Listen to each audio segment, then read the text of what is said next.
Well, thank you very much for that wonderful introduction and for arranging this fantastic venue. Big hand for Ian. And on that point, big hand for Ian for now being the organiser of the Career and Practice stream of Data Science Sydney, which this is the inaugural meeting of. So we now have, I've lost count how many streams we have. I think we have 3 streams other than the main one at the CBA. So these will be running regularly, and I'll tell you more about the stream. But first of all, a big thank you yet again to Greg Pearl of NWorld, the NWorld banner, for being such a stalwart supporter of Data Science Sydney for years now, and of the R User Group, which kind of gave birth to Data Science Sydney, for providing wonderful video facilities, and that's how this presentation and pretty much all other Data Science Sydney presentations are made available on video through the Data Science Sydney YouTube channel. Thank you very much, Greg. Big hand. So why do we have a Career and Practice stream, or what's in it for you? Well, I actually think that the Career Practice stream, more so than any other stream, is really there for you. I think that a lot more can and should be done to service the career needs, the practice needs of data scientists. It's one thing to give you a nice, entertaining and inspiring or interesting talk on some bit of gadgetry or some algorithm. It's another thing to help you survive and thrive in the modern workplace, particularly the corporate workplace. And that's a non-trivial topic. I don't think it's addressed terribly well. I think it could be addressed a whole lot better. And this is our bit for helping that happen. So this stream, well, all of Data Science Sydney is for you, but this stream is the stream to help you succeed. So even more than any other stream, we want to hear from you. We want to hear what your issues are. We want to hear what you need help with. The focus of this stream is going to be less on the technical stuff, because that's available anywhere and everywhere, and more on the cultural, political, organizational stuff, the soft skills stuff, how to survive and thrive in an organization as a data scientist. What does your career look like? How do you plan your career, or how do you face the fact that you can't? What are the various pathways to a career? And a bit more on that. But to kick it off, I thought a very interesting topic might be something that just keeps recurring for me in informal conversations with friends, mentorees, people who are between jobs, people who are looking to get a data science job, because very often they're in a situation where they're extremely lucky. They can actually ascertain whether it might really be the dream job, because some of them are, or it might be the kind of job that's contributing to the massive churn in our industry. And by the way, the churn in our industry is going to be a huge topic of this stream. It's something I'd like to uncover. It's something that I personally would like to get to the bottom of, and it's something I'd like you folks to share your experiences with, because there's probably quite a few people in this room who've been part of that churn. And I really wonder to what extent there is a disconnect between the real reasons for the churn and what organizations are saying is causing it. But churn is for another topic. So I really want feedback from you folks. I like to get a lot of participation. I want to make sure that this stream delivers value. And back to the topic at hand, a lot of people are having these conversations with me and asking, well, what should I ask in my interview? What should I be looking for in my job? And it needn't just be the opening interview, it could also be a performance review, or it could be any negotiation. Indeed, a growing number of times, it's not the entry interview, but it's the things I encourage them to say to their management, almost in lieu of saying I quit. Sometimes I'm trying to encourage people not to quit, but to try to reframe things properly. But there's a whole lot of conversations that I think people need to be having, and appear in a recurrent manner. So what are the general themes? The general themes are, I often see people almost walking into walls. I see a lot of themes of people get really excited. Oh, there's this really great job. Tell me about this job. Oh, it's with organization, blah. What's so good about blah? Oh, blah is really big. That's good. And blah has spent this much money on analytics. That's great. And blah has, you know, the senior executive has expressed all this great blah, blah, blah about how important analytics is to them. I'm going, okay. And to me, it's like warning sign, warning sign, warning sign. And they're going, no, this is all great. And I'm saying, okay, just make sure that, you know, X, Y, and Z. They go, yeah, whatever. 6 months later, oh my God, I'm having a terrible time. I quit. I've seen this too many times now. So one of the reasons I'm presenting this to you folks is so you avoid some pitfalls. I'm also a little surprised that this isn't the sort of thing that's being taught. This isn't the sort of thing that's being discussed. It's not like you're going to find a how to get a perfect data science job, the book, let alone the movie. Is there reading material on this? Yeah, there is. There are things you can read that I think are immediately relevant. I don't think any of them have the words data or science in them though. And if you want to discuss what you could be reading or what else you could be thinking about, happy to do that. And indeed, I'm always happy to have follow-up conversations. But those are sort of on a need to, they're almost on a need to know basis. I advertised this presentation as questions to ask during your interview. What I would suggest is that at least some of these are questions that you will want to ask directly and explicitly. And some of these are questions you will want to delicately investigate on your own. But one way or the other, I suggest you try and get answers to all of these questions. Now, I don't have the necessary 3 or 4 hours to go through all of this in detail. So I'm going to focus on the questions more than I am on what the right answers should be. And this is where it gets interesting, of course. But I'm going to rely on your common sense and your curiosity to use the questions that I'm going to identify as starting points. And where I don't suggest what the right and the wrong answers, or the warning signs, or or happy answers might be, I suggest you to have a good think, and I suggest you also to reflect on whatever answers you actually hear in the interviews, because every situation is different. But I think that these questions frame the issue in the right way. Oh, that's sunshine. So what I'm going to do is I'm going to start kind of at the top and ask sort of thematic questions. And the thematic questions are really probably not questions you want to ask directly. They usually lead to a whole lot of specific questions, but these are the things to keep in the back of your mind. So one thematic question, which actually breaks down into some more specific questions, is how are you going to be treated? How are you going to be managed? How are you going to be supported? How are you going to be assessed? And how are you going to be rewarded? I will get into those in quite a bit of detail. And by the way, questions about resourcing in particular are very easy to answer. And you can very quickly find some serious warning signs just by looking at resourcing issues. Another one that I think is vital is, where does analytics sit in an organization? Now, I have rather strong views on where it shouldn't. I have more vague views on where ideally it should.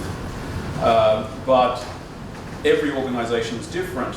However, finding out where analytics sits in an organization and finding out the organization's rationale for where analytics and data science sits in an organization tells you a lot about how much analytics is valued, how analytics is perceived, how it fits into operations and strategy, where you're going to be in the pecking order, how well you'll be supported. It's a very nice indicator.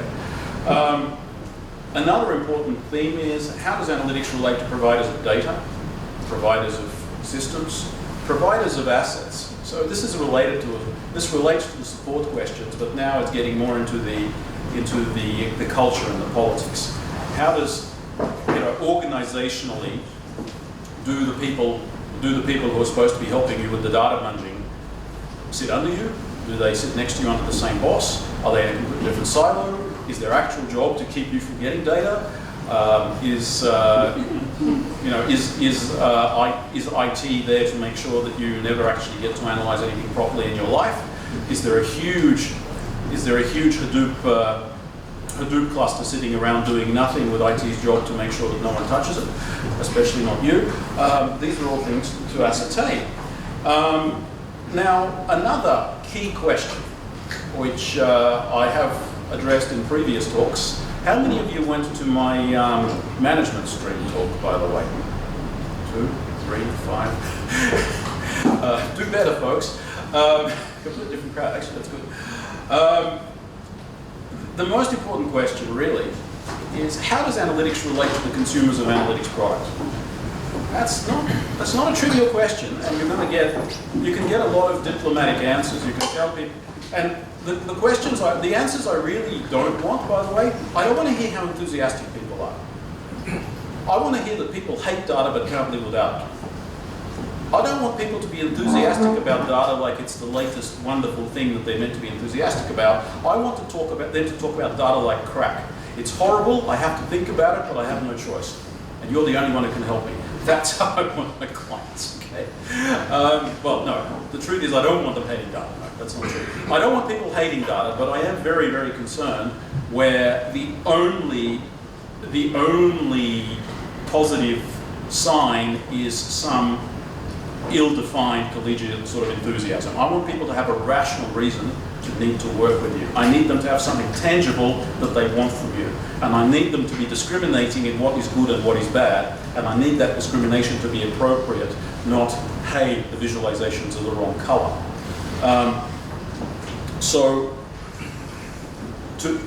When I say you want to have consumers of analytics product, the first thing to check is, are there actual consumers? Because for a lot of analytics functions, there are no actual consumers. You know, there's a budget, there is a big boss who says, let there be analytics, and there's someone whose job it is to build an analytics team and somehow magically build it so they come, but they don't come. Or they do come, but far less enthusiastically or reliably to really justify the existence of the team. This is stuff to ascertain. Do you have actual reliable consumers? And another very interesting telltale sign, which again doesn't apply everywhere, but doesn't work so well in most government functions, but certainly works in a lot of corporate functions, is, do you guys have competitors? Do you have a competitor organization? That's nice. What are the names of the team who are doing the competitive stuff? Oh, you know them. That's excellent. What are they doing? You don't know what they're doing. Care? Are you worried? Are they breathing down your neck? Is this a concern? You want to be in a team that's worried about competition. You want to be in an organization that's actually worried about competition. Why? Because then analytics matters, and you want to matter. You don't want to be an afterthought. You don't want to be a discretionary expense that only got acquired because you and blockchain are the 3 hot items this year. You want to be acquired because you're adding measurable value. Now, related to these large themes are what I might call the ultimate purpose themes. In other words, what the heck is analytics there for? You need to answer these questions, and again, these are questions to answer a little delicate, to ask a little bit delicately, but very important to investigate. What's the relationship of the CEO and indeed other C-suite people, particularly Chief Finance Officer, Chief Marketing Officer, Chief Operations Officer, to analytics? Now, what does that mean? You'll probably hear about how enthusiastic they are. Everyone's enthusiastic. Enthusiastic supporter. In my experience, the least helpful kind of supporter is the enthusiastic supporter who's all enthusiasm and no involvement. In other words, I'm all for analytics as long as I don't personally have to have anything to do with it. And I'm all for analytics, but it's not my business as the CEO to make data-informed decisions. I'm too important to make data-informed decisions. But you, peons, can go and do your analytics stuff. I think it's very cute. It's very important you do this cute analytics stuff, but I'm too important to make data-informed decisions. Now, leaving aside what this says about what the CEO sees as their job, what it tells you is that the most important people in the company think that thinking about data is someone else's problem, and possibly making decisions is someone else's problem. Do you really want to work there? Now, the two levels of do you want to work there is the whole, is this dysfunctional mess really a company you want to be involved in? But you know what? That's a lot of them. But the other question is, are you going to be valued in that environment? Clearly, the C-suite does not see what you do as even remotely interesting to them in that sort of context. They think it's important that you be there to perform and do something, so you go, oh look, very cute, nice data scientist, I've got 5. They're great, I've also got a chihuahua. But you're not adding strategic value. You're not the hero who's going to turn the organization around. And that's who you want to be. That's the promise, isn't it? We're supposed to be adding transformational value here. Well, pick your battles. Be in a place where you can add transformational value.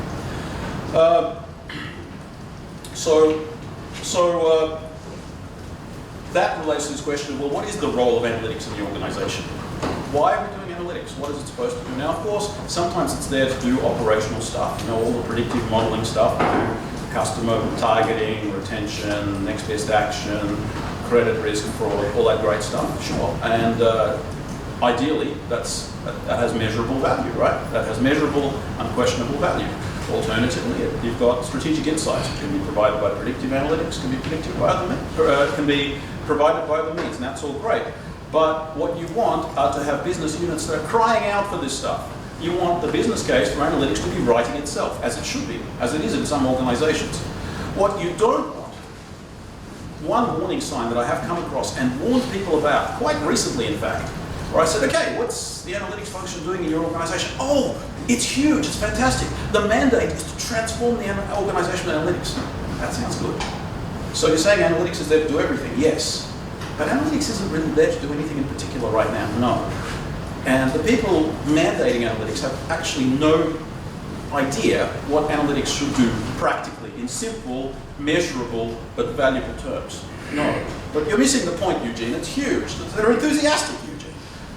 Okay, enthusiastic. I've heard that before. A few months later, I might be looking for a different job. So, be careful of enthusiastic. I'm not saying enthusiasm is bad, but I'm saying enthusiasm alone is deadly. Make sure there's measurable value coming in. Go somewhere where you're measurably valuable. So when asking what is the role of analytics in the organization, have some clear use cases with measurable value. If it's strategic analytics, there should be actual decision makers, not freight forwarders, not middle people, but actual decision makers who are keeping analytics people awake at night demanding more insights. If it's operational analytics, everyone should be internally bragging about the value the analytics is delivering and externally refusing to present at conferences. The best companies don't brag. If it's at a conference, it wasn't good enough to keep secret. I'm serious. I'm absolutely serious. If it generates strategic competitive value, you don't brag about it. If its only value is to further your personal career or the personal career of the team who built the thing and the vendor who provided it, yeah, go on a big bragging show. Again, nothing is true 100% of the time, but I find that as an 80-20 rule, these are the heuristics I live by, and you may at least consider them.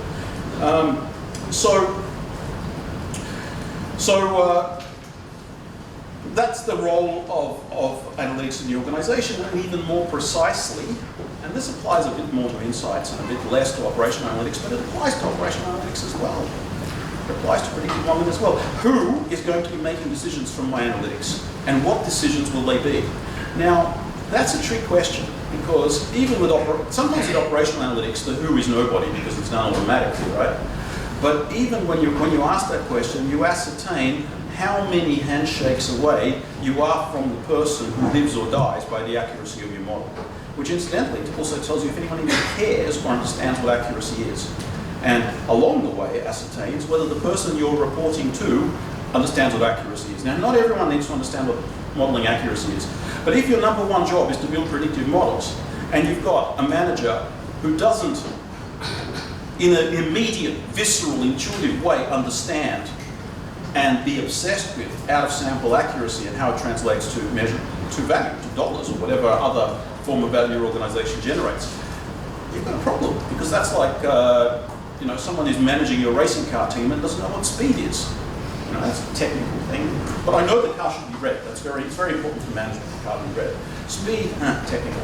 No, out-of-sample error is vital. And indeed, if you've got if you've got an insights team, you really want to know who the decision makers are, and indeed, are there any decision makers? This is the thing.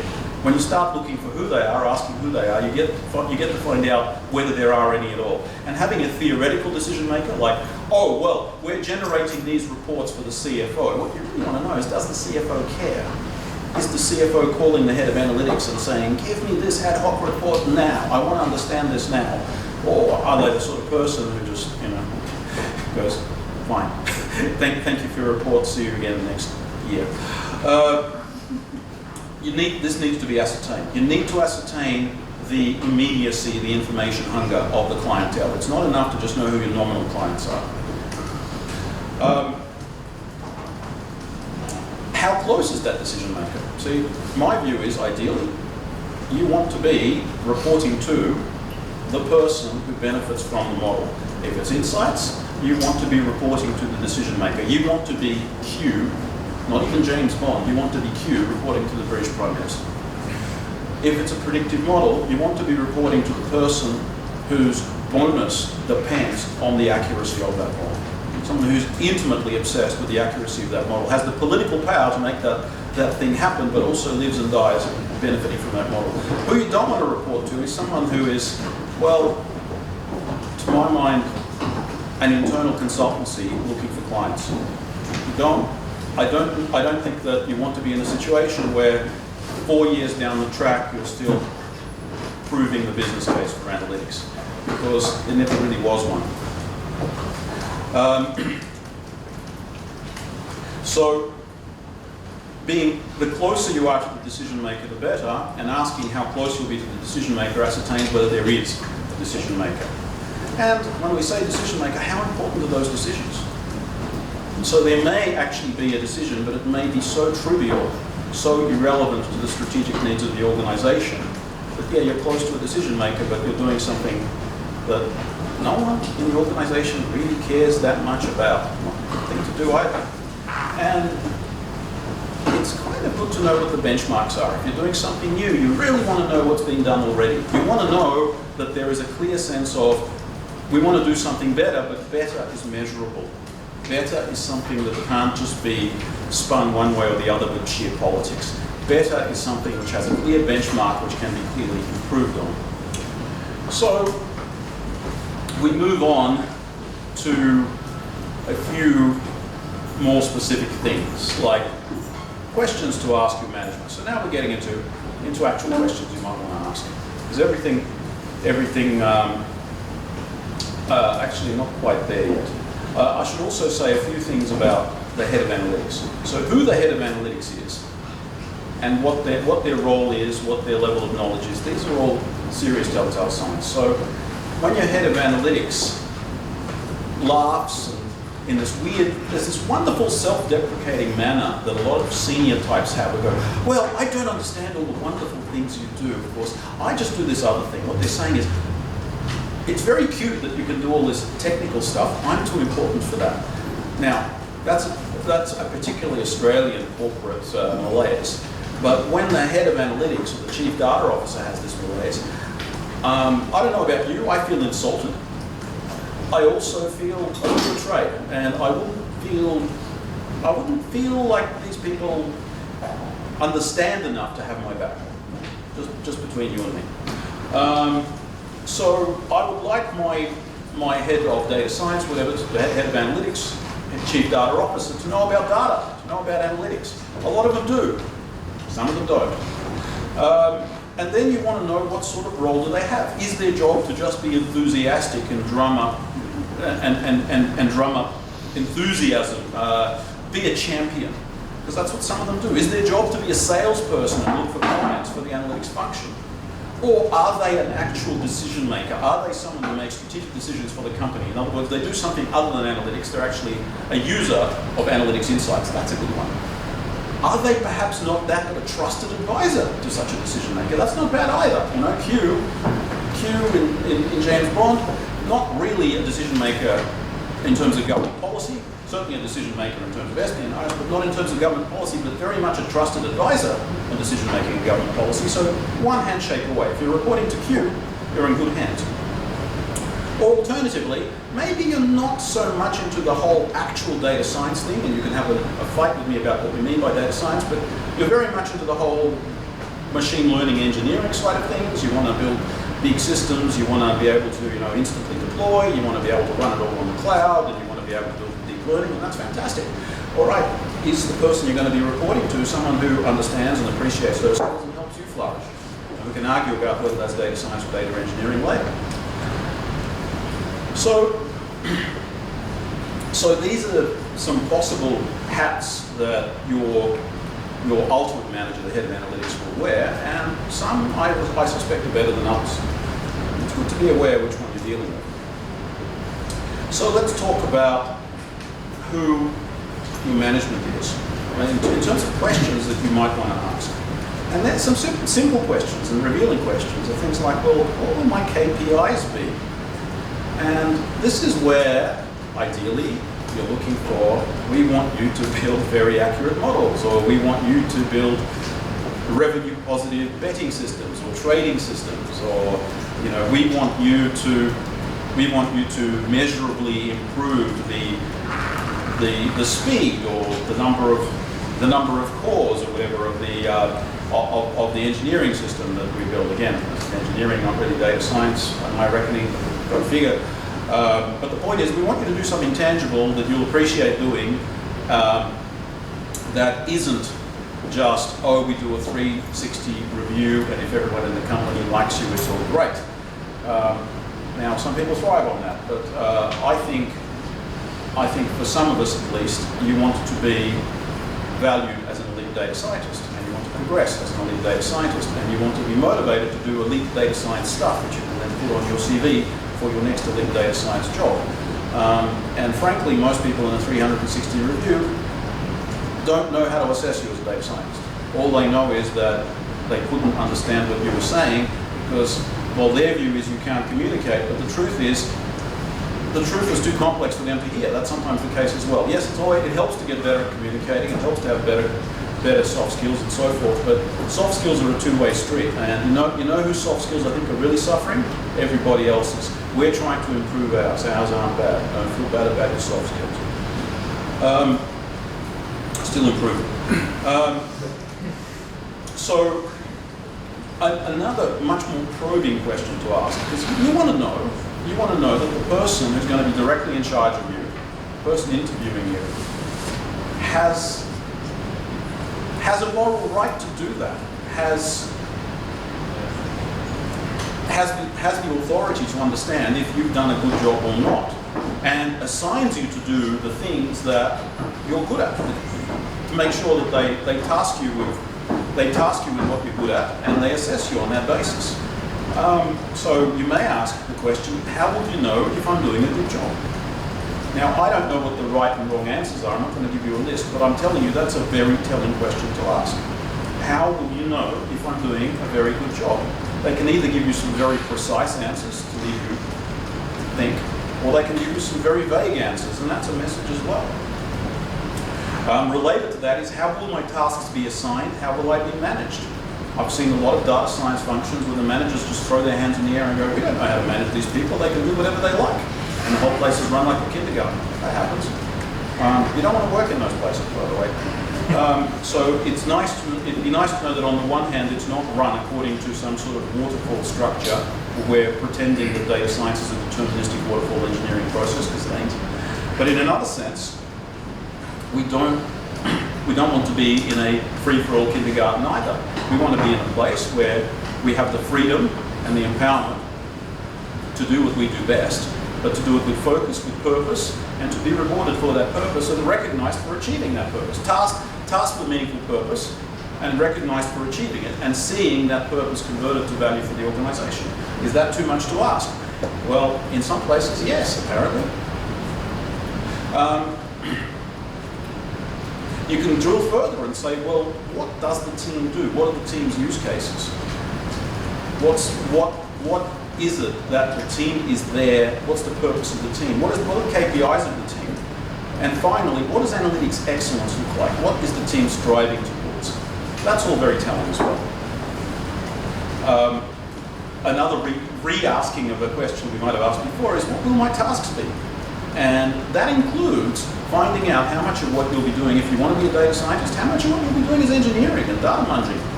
How much of it is just going to be ETL? Will you get any support for the data munging and the ETL? How much of it is going to be advocacy and sales and education? And maybe you enjoy that stuff. Good to know that that's what you'll be doing. But then you want to know who it is that you'll be selling to and educating and how receptive an audience they are. Another question you can ask, a really good question, is what in your reckoning are my key skills? In other words, you're hiring me. Why are you hiring me? What do you like about me? What makes me special? You want to be valued for the right reasons. You don't want to be told, well, you know what? You've got SQL on your resume. We need an SQL hacker. Sorry, apologies to anyone who thinks SQL is a load of fun.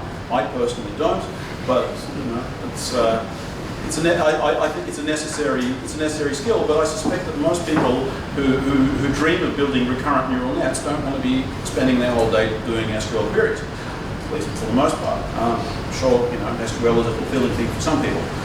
We can argue as to whether doing SQL all day is data science, though. Data science is not the be-all and end-all either, is it? Now, possibly the two most important topics, and this is a very direct question, and it's actually a set of questions, and it is, how will you support me to achieve my objectives? This is key. And you've heard me say this before, that the most telltale sign of things going awry is when data scientists are not even given appropriate hardware. So one of the simplest things to ask is, what sort of hardware will I have access to? And that's just very simple. Will I have a whopping big laptop from hell, desktop from hell, and more importantly, will I have unfettered access to either the gigantic in-house cluster from hell and or ideally the cloud? So these days, computational resources are a commodity. A laptop costs a fraction of what you're worth. However, the political capital required to go to centralized IT and say, no, these are data scientists, they need this other laptop, and incidentally, they need the right to install Python and R and whatever the heck else they want on it, go away. The political capital to do that turns out to be harder than hiring you for 200K in many cases. And that leads to some very humorous situations where the data scientists, use the term in inverted commas now, because not really allowed to do much in that sort of situation. The data scientists to then explain why, oh, it's political and we're on a journey and centralized IT. It's like, how do you put up with this? But people do. So the first sign that things are awry is when the data scientists are not given the equipment they need. Now, equipment is but one of many gates. The next is appropriate tools, and I would say if people aren't given access to Python and R and pretty much all the packages they need, there's a problem. What have I seen that's the opposite? I've seen places that don't let people use either or both for months or years at a time, or for years at a time using a version of R that's so old that it doesn't have dplyr because it predates dplyr. And I'm talking about in the last couple of years. So these things do happen. So access to appropriate tools and the freedom to use appropriate tools is important. And if the organization is of the opinion that software and environment is the most important question and the data scientist is a commodity, ask yourself, do you really want to work there? Are you appropriately valued? Are you going to have a good time there? Maybe you will, but ask that question. Access to data. A lot of places don't have the access they need to data. Again, it's mostly politics. It's bad enough when the data just ain't there. It's worse when the data's there, but the other silo won't let you have it. Now, another very important telling one is support staff. It seems that a lot of places are quite happy to hire PhD level data scientists and then get them to do ETL and data munging, often on enterprise systems that those people have never had exposure to at university, and why would they? And then, of course, give them a hard time for being so bad at it. But at no point give them the appropriate support. So where they hired 3 PhD level data scientists, they really might have hired 1 PhD level data scientist and two data engineers to help that data scientist. So are there engineering resources And are the engineering resources there to help you? Do the engineering resources have the same reporting line and the same incentives as you?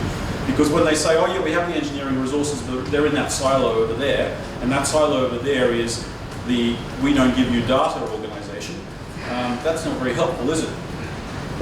And this generalizes to political support. This generalizes to, do you have management who has your back? Now this one's a little harder to ascertain. I mean, here you'll have to read between the lines, maybe talk to other people who work in the organization if you can, but you want the kind of management that's going to back you up in the cases of conflict. This one's a little bit harder to ascertain. And equally, you want someone who's going to promote you. If it is the sort of situation where you need to be a bit of a sales function, if it is the sort of situation that realistically many are, where data science function is an internal consultancy, sort of constantly justifying its value and constantly looking for clients, you want someone who's good at that. You want someone, ideally you want to hear from them that you've got some really good life clients now, but you also want to hear that they're going to sell you enthusiastically, and you want them to tell you what's so good about you that's worth selling. You want them to explain to you why they're going to let you be successful there. Now the most important point that I'll return to is the customer. And I think it's worth asking, who is the customer and what do they want? Who is the beneficiary of the analytics we're doing? So predictive analytics, the beneficiary is the person who wants accurate models. If they want predictive models but they don't know what accuracy is, that's a customer problem. If they want strategic insights, except they don't really want to look at your strategic insights, that's also a customer problem. If they want you generating strategic insights but not for them, it's like, oh, I'm really enthusiastic about strategic insights, now go and find someone who cares about them. That's a problem as well. Is your customer very senior? Do they matter in the organization? Are they sufficiently educated to appreciate what you're generating? Do they have clear expectations? Do they say what exactly they want and when they want it? And when I say clear expectations, not just clear, but also ones that make sense. Are they demanding? Are these customers that are constantly saying, no, I want more of this analytics stuff, I want more? And by the way, if they're demanding, they have to also come through with some support to make the demandingness, is that a word? Demand, to make the demand viable. And are they discriminating? Can they tell good from bad? Are they going to say, this is great, I want more of this, and hey, you might want to try this sort of analysis to ask this sort of question? They don't have to be data scientists themselves. Just like people in a restaurant don't have to be chefs, but they have to be connoisseurs. So these are some random thoughts in my usual no slides format. I do have my notes there. If you really want, you can get in touch and I can send you my my Apple Text Notes document that summarizes this. There will be, of course, a video of this as well. And it's really a list of questions, isn't it? So I've asked more than I've answered in terms of questions. But speaking of questions, it's now over to you folks.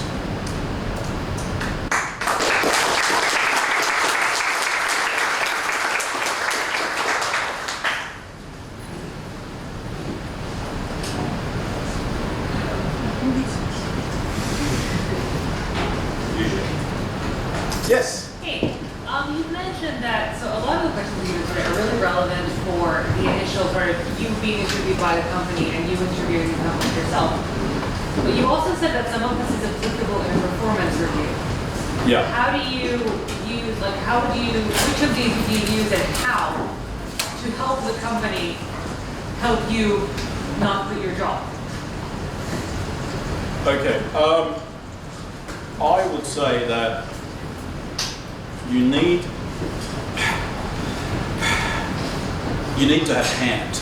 You need to have power. Power comes from being able to walk away. You have hand in an interview because they need to impress you. You have hand in a performance review if you're performance reviewing them as well. So it's a mindset thing. If you have the mindset of things are better improve or I'm out of here, then you can do all this stuff. You can say, okay, I'm concerned about this, this, and that. And then, in the context of performance review, they're not questions. You can ask them as rhetorical questions and answer them. Or you can say, I've been meaning to ask you this, and you can have your answer prepared. But the question is, how much hand do you have? And I'm not saying it's either or. I'm not saying you definitely have to be prepared to walk away or else. But I think the more risk you can take, the more risk you can take with the questions you can ask.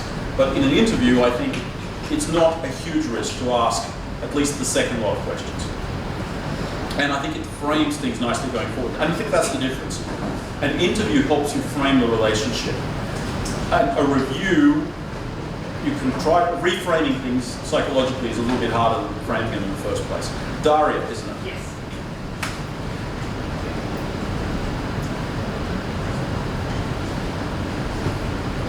Yes. What courses usually that teams use? Like, Can you speak up, because let everyone hear your question. yeah, you mentioned that waterfall is not really good. I guess maybe agile courses is also not really good for teams. What courses do you usually use? Well, okay. Okay, so the question is, what I said that waterfall is not appropriate for data science, and the answer is it isn't at all. I urge you to go to the Prescient webpage, which I'll show you, which now has a media page, where this talk will be as well. And at the very bottom of the page is my talk, Zen of Data Science, where I get into this question. I don't think data science is a process as such, in the sense of it's not deterministic at all. I see data science as agile squared. So waterfall, known outcome, known process, known milestones, known cost. Uncertainty is the enemy. Uncertainty is the enemy in terms of process, uncertainty is the enemy in terms of outcome. Agile, as practiced by most engineering teams. Known outcome, we're going to build a bridge. How are we going to build a bridge? What are the milestones? That's a bit more flexible. But we still have a known outcome. Data science. We think we want to head that way for now. Data science is not engineering. Data science is not about building things primarily. Data science is about discovering things. And in the context of business, data science is about making decisions based on discovery. So engineering is your hands to build stuff. Data science is your eyes to see where you're going. The eye's job is not to build stuff, and the eye's KPI is to stay open. It's not to see anything in particular. You must see a bird at 8 o'clock. That's not the eye's job. The eye's job is to be open at 8. Does that make sense? So it's agile squared, unknown process, unknown outcome, and decisions arising from the process.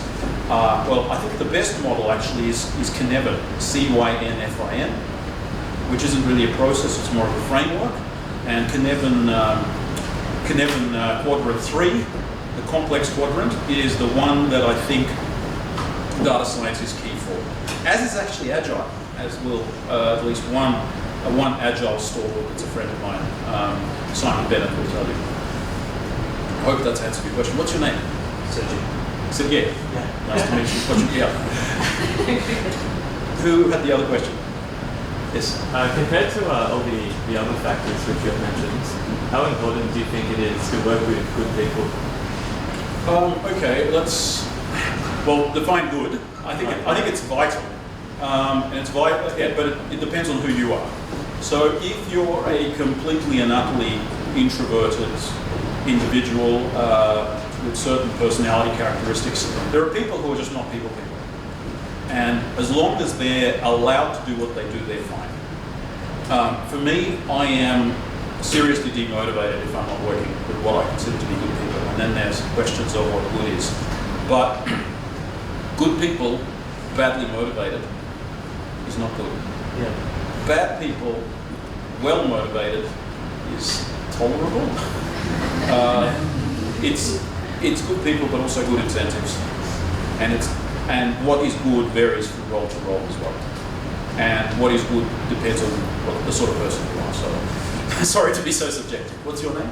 Tom. I was more referring to like technical skills, if possible. Okay. What I will say is that as someone who runs data science courses, in fact, that's what I was doing all of today, as Dimitri will tell you, I think courses aren't enough. And I think work experience even isn't enough. It's important to be mentored. It's important to be working, yes, with very experienced people who are open and generous with their experience and there to show you the ropes. And indeed, a lot of what I'm telling you today is the sort of stuff you would only pick up from being mentored because there ain't no books on it. So yeah, in a sense of getting better at this stuff, it's vital. Yeah, Paul. Eugene, if you're giving this talk in another country, Australia a lot different market for data science people in America or Europe?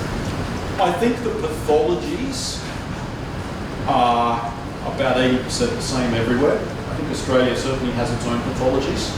I think other places have other pathologies. We're actually perceived as very advanced here, and by certain metrics we are. I think some of those metrics are what Eric Ries calls vanity metrics, but I think some are still valid. I think we have some very good people here, and I think the potential here is fantastic. I think we're suffering the negative impact of 26 years of sustained economic growth. We've become a little bit complacent in our efforts, but that's not the end of the world.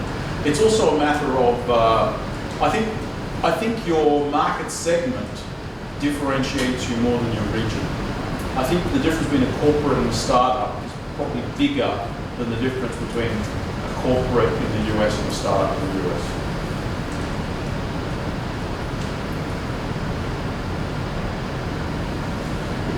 Yes. Thanks for the talk. Really enjoyed it.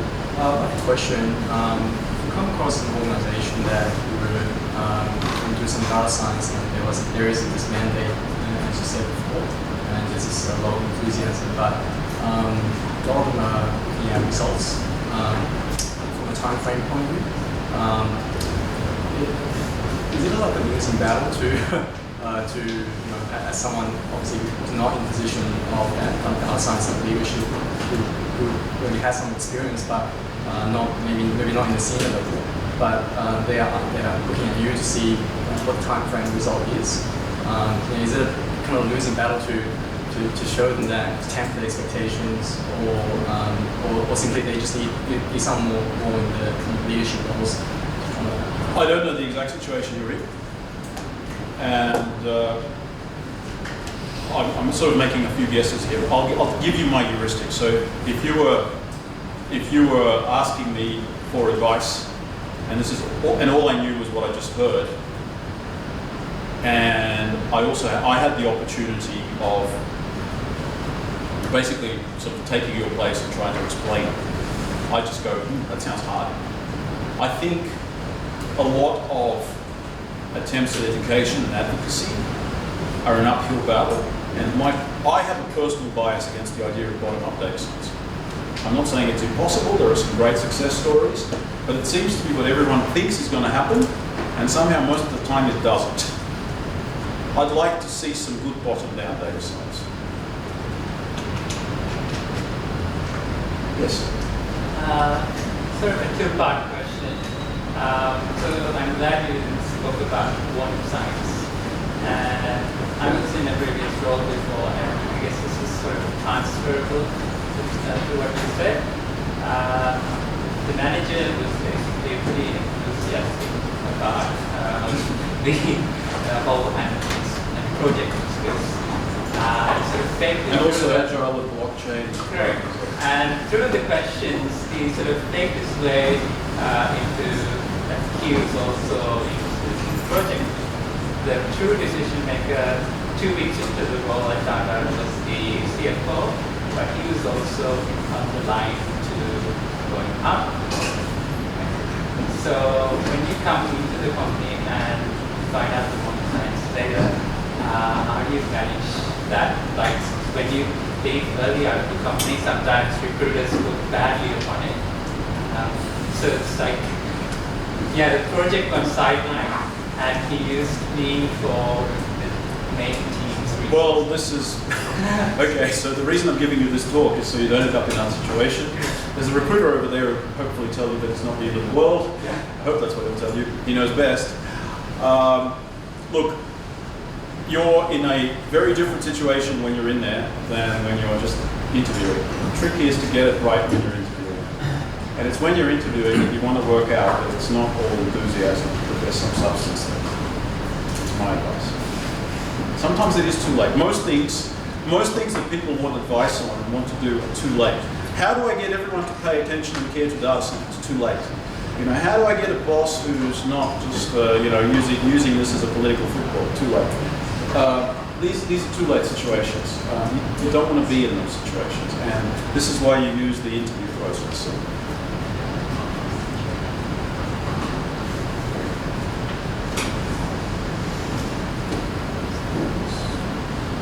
got a question. I'm too much of a good data engineer and I can't do anything else because I'm too much of a good data engineer. How do I get out of that trap? I solved it by not being a good data engineer. Come on.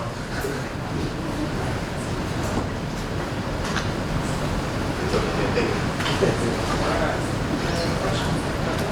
I just want to So just to close up, folks, some things I wanted to show you.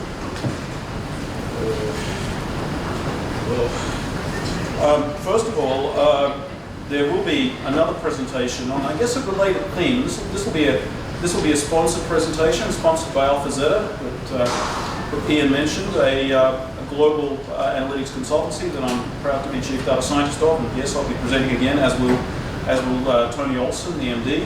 And that's next week. The other thing is, I mentioned the media page. I don't have the phone handy, but things like the Zen of Data Science and a few of the other presentations, like the management presentation, are all on that media page. And heck, do my courses. My son James is getting very fussy with his diet. It's costing more. do courses. Look, thank you very much. Thank you all very much for coming.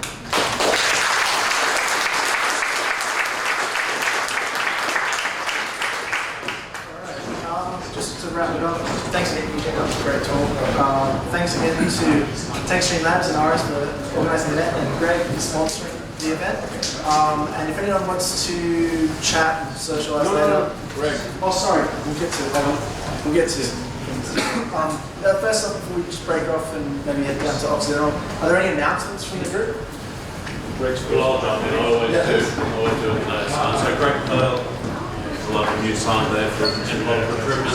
Obviously, I focus on purely around the data science market. It's very relevant for this meetup. I'm really glad Ian and you have decided to do this. There's lots of questions. I'm forever getting questions. How do I get into data science? How do I move myself forward out of data engineering or even just getting onto that first rung into data science? I'm happy to answer any questions. My email is there. Link up with me. Happy to answer any questions and give guidance where I can. Yeah. There's obviously roles that I'm looking after, both in large corporates and startups. So if anyone's got any questions, please come and have a chat. Thanks.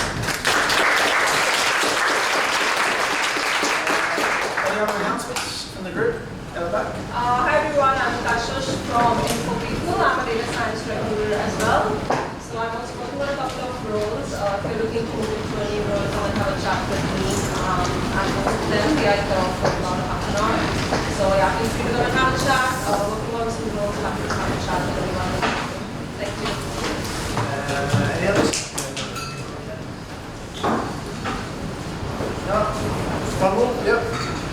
If anybody's interested in applying to work at the University of Sydney, we're hiring another 5 data scientists. Cool. So for those who didn't hear, University of Sydney hiring 5 data scientists. 5. 5? All right. So what questions should they be asking you? All right. Cool. All right. We'll go to Occidental, which is across the road down York Street. If anyone wants to chat after this. All right. On that, thank you everyone for attending.